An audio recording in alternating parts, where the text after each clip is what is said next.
Shalom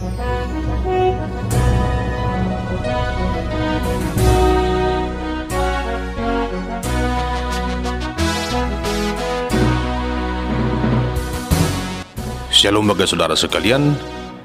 Marilah kita siapkan hati dan pikiran kita untuk mendengarkan firman Tuhan. Kita berdoa.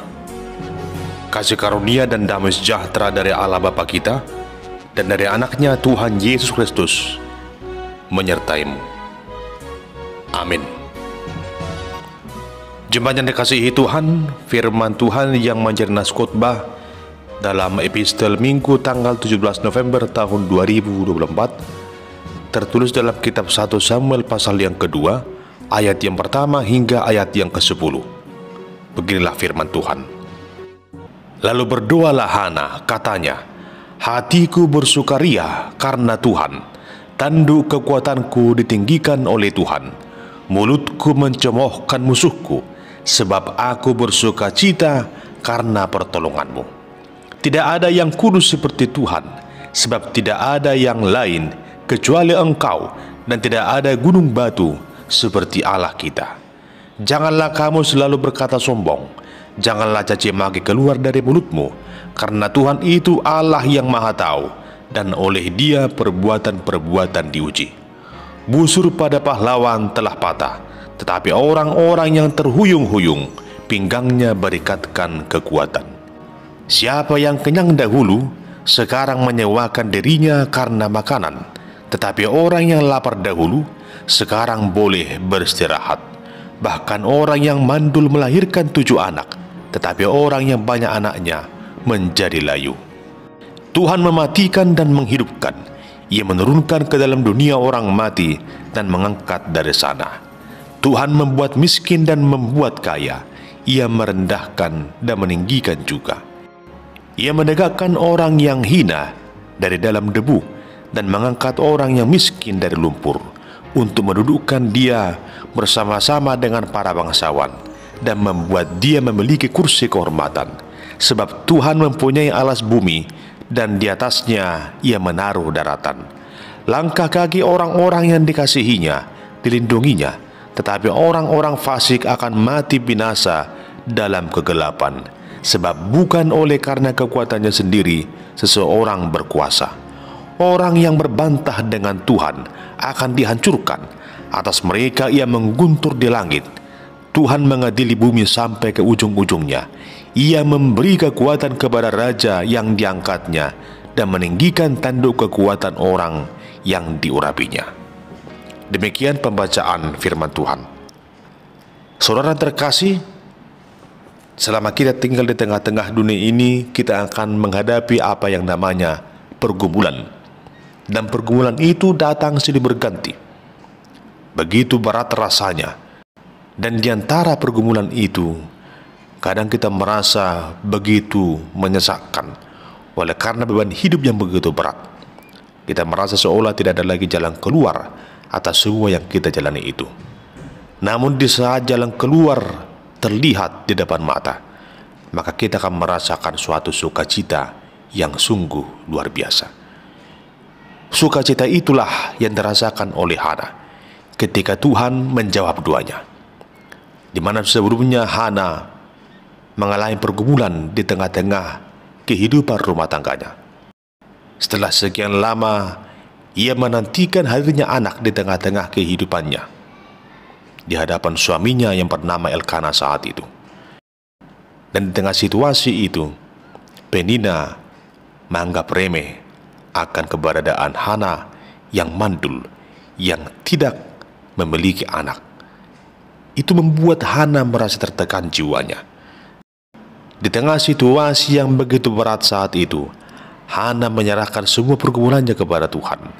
Ia bernazar di hadapan Tuhan, jika Tuhan semesta alam sungguh-sungguh memperhatikan keberadaan Hana dan memberikan seorang anak laki-laki baginya, Hana bernazar akan memberikan anak itu kepada Tuhan seumur hidupnya untuk melayani Tuhan. Itulah nazar Hana di hadapan Tuhan. Dan hingga pada waktu yang tepat, Tuhan memberkati rahim Hana dan dia melahirkan seorang anak laki-laki. dan diberilah nama Samuel. Seturut dengan arti nama itu, Allah mendengarkan. Jemaat yang dikasihi Tuhan, itulah rasa sukacita yang dialami oleh Hana ketika Tuhan menjawab doanya, ketika Tuhan mengurniakan seorang anak baginya yang diberi nama Samuel. Berdasarkan pengalamannya dengan Tuhan lewat doa yang terjawab itu, Hana melihat bahwa semua itu adalah suatu mujizat dari Tuhan. Di dalam rasa sukacitanya, ia memuji memuliakan Tuhan. Ia berseru dan mengatakan bahwa Tuhan itu kudus. Tuhan itu menjadi tempat perlindungan baginya. Pujian Hana ini mengungkapkan kebaikan Tuhan yang telah mengangkatnya dari keadaan yang terhina menurut pandangan manusia menjadi sosok seorang yang sangat terhormat. Jemaat dikasihi Tuhan, hal demikian juga sering kita rasakan dalam hidup ini. Bagaimana Tuhan memulihkan keberadaan hidup kita. Sebagaimana Tuhan memulihkan keberadaan hidup Hana, maka Tuhan juga pasti sanggup memulihkan keberadaan hidup kita. Sehingga situasi yang sulit, yang menekan, yang begitu buruk, Tuhan ubahkan menjadi situasi yang begitu indah dan menyenangkan. Sungguh nyata bagaimana Allah mengubah segala sesuatu itu. Di mana awalnya Penina mengejek Hana, tapi itu semua diubahkan. Di mana ejekan Penina yang merendahkan Hana akhirnya dibungkam oleh Allah. Penderitaan dan rasa malu berganti dengan kehidupan yang penuh dengan semangat, karena Hana telah melihat, merasakan, dan mengalami kedahsyatan kasih kuasa Allah di dalam kehidupannya. Tuhan Allah telah mengubah perkara yang mustahil menjadi suatu perkara yang sungguh nyata. Karena itu dalam sukacitanya, Hana memuji dan memuliakan Tuhan Allah. Hana menyatakan bahwa Tuhan Allah lah yang berdaulat atas segala umat yang telah Tuhan jadikan itu. Hidup dan matinya manusia, pemimpin, perempuan mandul, perbedaan status, segala yang terjadi di tengah-tengah kehidupan manusia, bahkan semua yang Tuhan jadikan itu, semua bergantung atas kuasa kehendak Allah. Hal berikut yang kita lihat dari pujian ini adalah bahwa Tuhan akan menilai setiap kekuatan manusia. Ayat 3 mengingatkan untuk tidak berbicara berlebihan. Segala ucapan sombong, segala pikiran yang terlalu membanggakan kekuatan sendiri akan dikoreksi oleh Tuhan. Tuhan Allah yang memahami sampai di mana kekuatan seorang manusia. Oleh sebab itu, Dia juga yang akan mengajarkan kerendahan hati kepada setiap orang yang menilai terlalu tinggi dirinya sendiri. Siapa yang menyombongkan dirinya, maka dia akan direndahkan. Sehingga dia tahu bagaimana memberikan penilaian yang tepat tentang kemampuan dirinya. Jemaat yang dikasihi Tuhan, dalam ayat 4-5 disampaikan di sana tentang orang-orang yang menganggap dirinya kuat dan kaya, tetapi lupa kalau sumber kekuatan dan sumber kekayaan itu berasal dari Tuhan.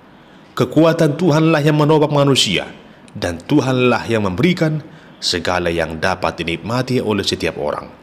Siapa yang menganggap kekuatannya besar tanpa harus mengandalkan Tuhan, dia sungguhnya adalah orang yang akan direndahkan oleh Tuhan. Siapa yang mengatakan usahaku sendiri yang memberikan aku kekayaan ini, dia juga akan direndahkan oleh Tuhan. Lalu setelah itu, dalam ayat yang ke-6 hingga ayat yang ke-8, di sana sangat jelas disampaikan bagaimana pengenalan Hana akan Tuhan yang berdaulat atas segala sesuatu yang telah Tuhan nyatakan di tengah dunia ini. Tuhan yang pegang kendali atas kehidupan umat ciptaannya. Jemaat yang dikasihi Tuhan, lewat nyanyian pujian Hana ini, kita dapat belajar bahwa apapun juga dapat terjadi dalam kehidupan ini. Masalah yang begitu berat dapat silih berganti menimpa kehidupan kita. Namun di tengah situasi itu, selaku orang percaya, kita diingatkan untuk datang berseru, bermohon, dan percaya kepada Tuhan. Jangan menyerah dalam hidup ini. Sekalipun hati jiwa pikiran kita terasa begitu penat, Namun ketahuilah, ada Tuhan yang selalu mendengarkan setiap seruan dari orang yang berserah dan percaya kepadanya. Dan lihatlah bagaimana Tuhan memulihkan kehidupan Hana. Apa yang buruk, apa yang tidak baik, apa yang memberikan kesedihan kepadanya selama ini, Tuhan ubahkan indah dan tepat pada waktunya. Di sana kita melihat ada suatu kesediaan dan kesetiaan daripada Hana untuk bertahan sampai akhir. Dan lihatlah, Hana yang tetap bertekun dalam doanya, menantikan dan mengharap kepada Tuhan. Pada akhirnya, hidupnya sepenuhnya diubahkan oleh Tuhan. Ia beroleh sukacita, ia beroleh keselamatan. Di tengah kehidupan ini kita juga menantikan segala sesuatu yang baik. Namun di tengah penantian itu, kerap kali kita diperhadapkan dengan beragam hal yang kadangkala membuat kita bosan, membuat kita merasa tidak sabar untuk menantikannya. Banyak hal yang membuat seseorang di tengah penantiannya menjadi menyerah. Namun lewat kisah Hana ini, kita dibimbing untuk setia bertahan sampai akhir. Walau apapun juga yang datang silih berganti untuk menggoyahkan iman kita, namun selaku orang percaya, tetaplah setia berpengharapan kepada Tuhan. Sebab upah yang penuh dengan anugerah keselamatan itu telah menanti di depan, yang akan diberikan kepada setiap orang yang sungguh-sungguh setia menantikannya. Termasuk dalam hal penantian kita akan datangnya Sang Juru Selamat. Akan banyak hal, pergumulan, tantangan, ancaman, aniaya, dan hal-hal yang lain yang akan membuat kita menyerah di tengah situasi perjuangan iman kita. Namun, sekalipun kita harus menghadapi beragam kemelut dan tantangan yang menekan jiwa, bahkan mengancam nyawa kita, tetaplah setia berpengharapan hanya kepada Tuhan saja. Setialah percaya pada Yesus. Setialah menantikan segala kebaikan demi kebaikan yang Tuhan persiapkan kepada saudara. Dan yakinlah di tengah kesetiaanmu, Tuhan menjanjikan dan akan memberikan upah keselamatan itu. Hari ini kita dituntun untuk bertahan sampai akhir. Seperti Hana yang selalu bertahan melewati masa-masa pencobaan, masa-masa ujian, masa-masa sulit, hingga pada akhirnya ia dimenangkan oleh Tuhan, meraih dan beroleh apa yang ia harapkan seperti yang Tuhan kehendaki baginya. Dan sebagai langkah iman yang perlu kita lakukan saat ini, mari kita sungguh-sungguh berkomitmen menjadi pribadi yang setia bertahan sampai akhir dalam Kristus Yesus Tuhan kita, hingga akhirnya kita akan menuai segala hal yang terbaik. Ada upah sukacita yang penuh dengan damai sejahtera yang Tuhan berikan kepada setiap orang yang setia bertahan sampai akhir. Amin. Kita berdoa.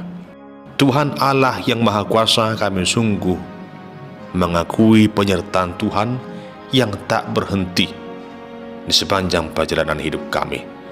Terlebih dikala kami melewati masa-masa sulit, Engkau selalu hadir di sana. Biarlah Tuhan, seperti Hana, Engkau menguatkan kami, memberikan semangat, memberikan keteguhan iman bagi kami, agar kami mampu bertahan sampai akhir, dan kami akan beroleh upah yang penuh dengan sukacita itu. Tuntun kami Tuhan untuk setia berpengharapan hanya kepadamu saja. Dalam Kristus Yesus kami berdoa dan mengucap syukur kepadamu. Amin.